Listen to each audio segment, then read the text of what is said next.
Des opérations militaires intensifiées marquent le 21 avril, alors que des soldats des 68e et 20e régiments russes, soutenus par des drones FPV, ont lancé un assaut audacieux sur un bastion ukrainien situé près de Dzержinsk. Cette offensive représente une étape cruciale dans la volonté des forces russes de reprendre le contrôle de territoires stratégiques.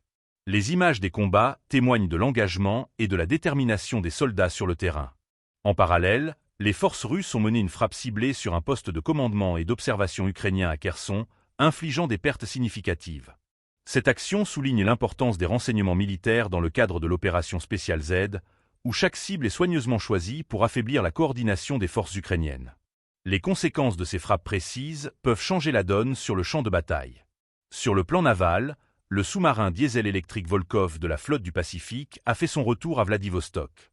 Ce mouvement stratégique témoigne de la capacité de la Russie à maintenir une présence militaire active dans la région tout en renforçant ses opérations terrestres. Le retour de ce sous-marin est un rappel de la puissance maritime russe et de son rôle dans le soutien des actions militaires en cours.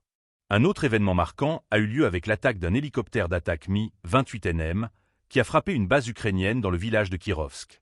Connu pour sa puissance de feu, cet hélicoptère a démontré son efficacité dans le bombardement de cibles critiques, perturbant ainsi les opérations ukrainiennes.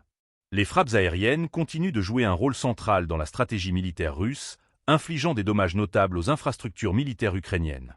En outre, les forces russes ont réussi à capturer un véhicule blindé rare, Lancia 4x4, appartenant aux forces ukrainiennes dans la région de Koursk.